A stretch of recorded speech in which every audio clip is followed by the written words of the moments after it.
guys, welcome back. I just watched episode 5 of the Halo TV show and oh my god, it actually got good. Finally, this episode was actually pretty damn good, especially towards the end, so let's talk about it. The episode opened with Halsey and Keyes essentially window shopping for Spartan 2 candidates on Eridanus 2, which is where they first meet John/Chief, and he helps this kid up on this rope bridge kind of thing, and they're like, oh, he's gonna be a powerful soldier one day, and that's pretty much where they pick him. This scene where Chief was like transfixed on that new artifact on Eridanus 2 was so much more impactful because he had his helmet on than if he didn't have it on. I honestly think a lot of mainstream writers don't really understand the amount of emotion that Chief's helmet in and of itself can convey, and I think this scene right here was a great example of that. In the games, Chief showed emotion many times with his helmet on, just staring blankly through it, and this scene right here was a great example of that. It shows that Chief doesn't need to take his helmet off to be characterized or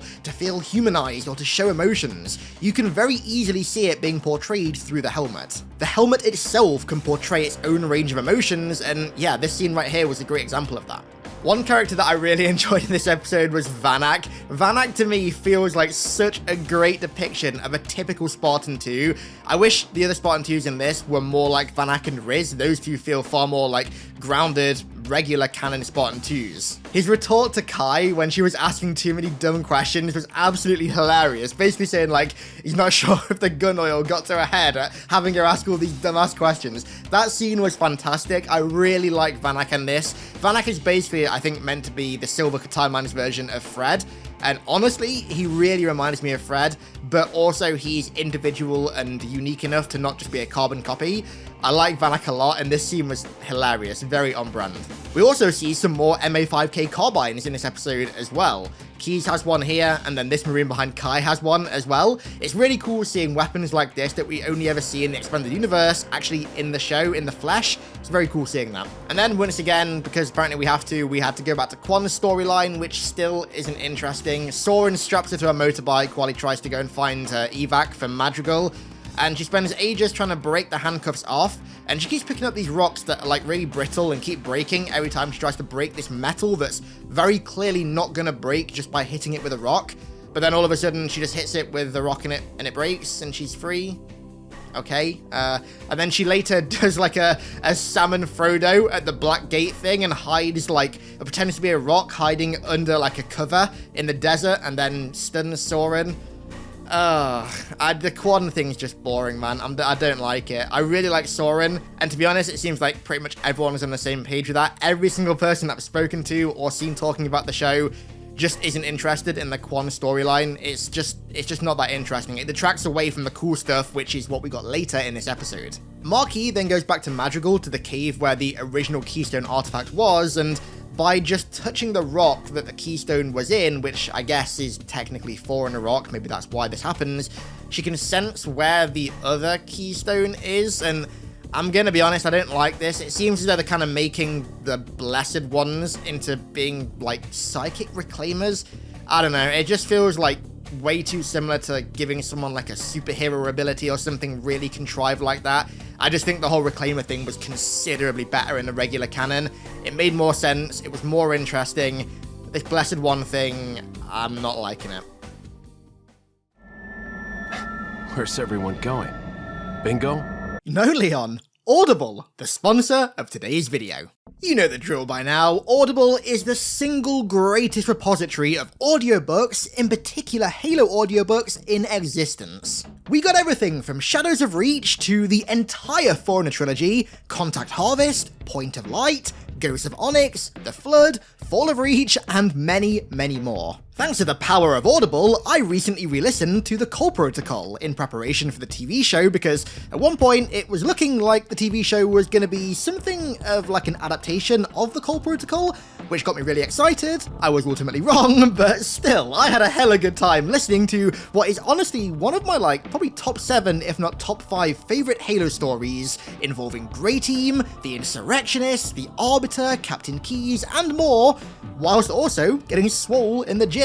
I mean, who would have guessed it, right?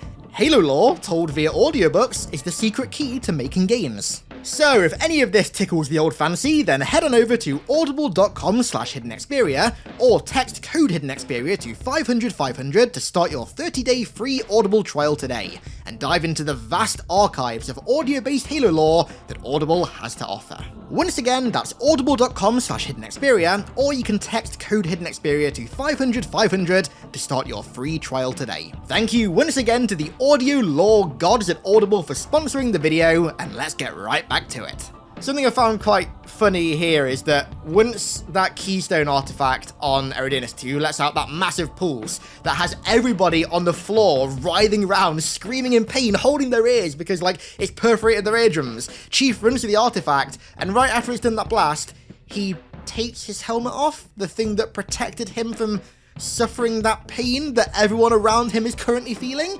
Not quite sure why he took his helmet off here. Very nonsensical, but he took it off. He's a brave guy, I guess. And then when he touches the artifact, he gets another flashback, and I'll be honest, this flashback was pretty cool. I noticed that they kind of semi-remade Chief's kidnapping scene from that Halo 4 trailer, Scanned, that's really cool.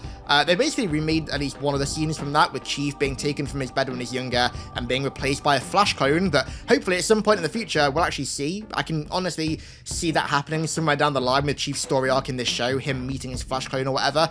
If his Flash clone is still alive, that is. It might not be, but if it is, it'd be cool for him to meet him. But I'll be honest, these Chief flashback scenes are getting a bit contrived now. It'd be cool if they were like peppered like throughout the episodes, like maybe one in one episode and then another one like a few episodes down the line. But at this point, they're like on an episode by episode basis, and they're getting a bit repetitive at this point. But that said, I don't know if the reason that I feel like that is because I know from the regular canon the origin of the Spartan 2s and Chief, and the fact that they were 6-year-olds that were kidnapped by the government and forced into like a military conscription program. Maybe for people who don't know the regular canon and don't know the origin of Chief and the Spartan 2s, this stuff is actually interesting. I don't know, it's kind of hard to judge though, because obviously we as Halo fans know where the Spartans came from, so this is just like treading over stuff that we already know. But maybe if you don't know that, maybe this stuff's interesting. But I'll be honest, that scene with Chief trying to like Superman punch Halsey was a little bit over the top. I don't know how I felt about that. Although that bit where Halsey gets Cortana to shut him down, that I can already see this scene being made into a meme. That was quite funny. I don't know if it was meant to be funny, but it kind of was funny. But then we finally got to the meat of the episode, and this meat was actually pretty damn good. After 5 episodes of waiting, we finally got a full battle scene, and I'll be honest, I really enjoyed it. We got Marines getting super combined, which was really cool to see. We got Grunts boarding Warthogs, which was also like rather surreal to see, but also pretty damn cool. And then Chief boards the Warthog and is like, mind if I drive, and gets the Grunt out. That was great as well. Jackals with wrist blades are also pretty damn cool as well. Seeing this one Jackal just tear through a squad of Marines was really sick.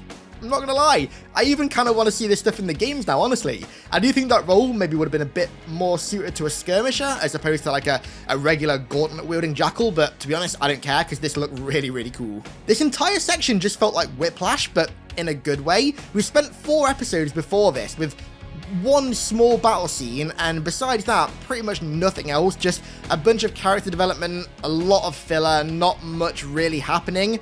But now, the action is actually happening, and it's good. Like, I don't understand why they waited so long to get it going, but hopefully now it is going, and it carries on. I don't want episode 6 to end up just being, like, really slow pacing again, just filler like the last 3 episodes, because this set a good precedent for the future of the show, and I hope that it sticks to it. I loved how violent and bloody this battle scene was, with like gore, with loads of blood covering the Spartans, this Jackal here that literally has his entire lower half blown off by the Fantom, gore that we're not used to seeing in Halo, but I really like it, honestly. I really like this level of gore. I think it fits the franchise well. The UNSC Pioneer, the ship coming down, looked really, really good. This shot of Keyes just stood there watching it come down, I thought was really cool. I'll be honest, I don't really know how a bunch of Banshees managed to take a ship this big down, but at the end of the day, rule of cool, I guess. And then Chief skyjacking a Banshee was, again, very, very cool. Obviously, it felt a little bit fan-servicey, but it worked. Skyjacking a Banshee and then flying it into a Phantom to destroy it was very cool. A very small Easter egg that I noticed in this scene, but In the background, after the Fantom blows up, you can hear a load of Halo 2 Covenant vehicles exploding. So in Halo 2, the Covenant vehicles make this really specific and really cool sound that I've missed for a long time when they explode. And you can hear it in the background of this shot, which I liked. Turns out that Chief was right about Kai not being battle ready, and in the heat of battle, she basically freezes, which shows the effect the pellets have on the Spartans and how it conditions them for battle. And honestly, again, I did like this scene. Kai's characterization so far has been a little bit hit and miss, I think, but this scene with her freezing in battle, I kind of liked. And it further just solidified the whole Kai is basically Silver Timeline's Linda thing, because Linda gets severely injured during the Fall of Reach, and Kai here gets severely injured by an elite during the Eridanus 2 attack, which obviously two very, very different events. However, it's just further evidence towards her basically being this canon's version of Linda. But then Chief gets his own back on the elite that did that to her, and he kind of gets his ODST moment, if you will. If you don't know, there's a scene in the regular canon where a younger Chief essentially beats the shit out of 4 ODSTs. Well, that's basically what he did to this elite, like absolutely just pulverizing its face, covered in blood at the end of it. That was pretty cool. And again, feeds back into how violent and gory this show has been so far, which is definitely one of its defining traits, and it's a trait that I like. But then we got another surprise. A brute chieftain comes down in a spirit to retrieve the artifact and has a small fight with Chief. And I'll be honest, I wish this fight went on a little bit longer, because it kind of reminded me of that other really short brute chieftain fight from Halo 4's intro that I also wish that we saw more of. I hope we get to see more brutes in the future. I imagine we will do, specifically chieftains. But yeah, this brute chieftain looks really, really damn good. There's a part of me that's thinking that it could end up being like Tartarus or a Tartarus stand-in, given that it was clearly sent down specifically to retrieve that artifact, kind of like how Tartarus was in Halo 2, and also the fact that its Gravhammer looks a little bit different. Granted, this could just be how Gravhammers look in the Silver Timeline, but it does give me like Fist of Rook vibes, at least a little bit, in how uniquely designed it is compared to a standard traditional Gravhammer. But yeah, seeing a brute chieftain come down was a very nice surprise. And then the episode ends with Marquis once again going down as an undercover civilian to try and infiltrate the ranks of humanity, and presumably she's going to try and steal the original Keystone artifact. I'm assuming that's why she's going undercover. We'll have to wait and see though. So yeah, overall, that episode was significantly better than all the ones that came before, and by quite a large margin, to be honest with you. Because, and I know, right, this might sound absolutely crazy, but having humans fighting the Covenant in a Halo TV show is actually good? Like, who would have guessed that? Who would have guessed that actually seeing that in an episode is good? But we finally saw it, and it was good. So please don't stop doing action now. I really hope that episode 6 doesn't go back to being more filler with very little happening in the overall grand scheme of things, because this episode set a great pacing and a great precedent for the future of the season. I just hope that it's not dropped here. My very far-fetched hope is that with the Covenant having captured this bigger Keystone artifact, we get like a kind of First Strike Truth and Reconciliation-esque episode where Chief and Silver Team and maybe some Marines board that ship and retrieve the artifact and destroy the Covenant capital ship. Something like that would be really, really cool, I think. It'd be very cool to see the insiders of a Covenant ship in the TV show, see that lovely purple architecture. I'd love to see an episode that was basically like I said, First Strike / Truth and Reconciliation boiled down into an episode. That would be really cool. This episode was also quite a lot shorter than the previous ones as well. The previous ones have been between like 55 minutes and an hour, and this one was only 35 minutes. However, at the end of it, I felt far more entertained and fulfilled. Hopefully the rest of the show goes in this direction with shorter, more action-packed episodes, because yeah, it was a lot more digestible and it was significantly more enjoyable. This episode was definitely a great move in the right direction, but like I said, there's a large part of me that thinks the episode following is just going to end up being filler, and I really hope not, because I'd love for it to continue like this. But what did you think? Let me know what you thought of episode 5 of the Halo TV show down below in the comments. And with that said, I'm going to round this video out and get back to work on my Halo 2 versus Metal Gear Solid 2 video that's coming out next weekend, April 30th. If you know, you know. April 30th? So I want to give a massive thank you to A2AX Phoenix for becoming a new iconic one over on Patreon. Thank you very much, man. I really, really appreciate that. And of course, everyone else who continues to support me over there as well. And thank you all so much for watching. I really do appreciate it. and I'll catch you all in the next one.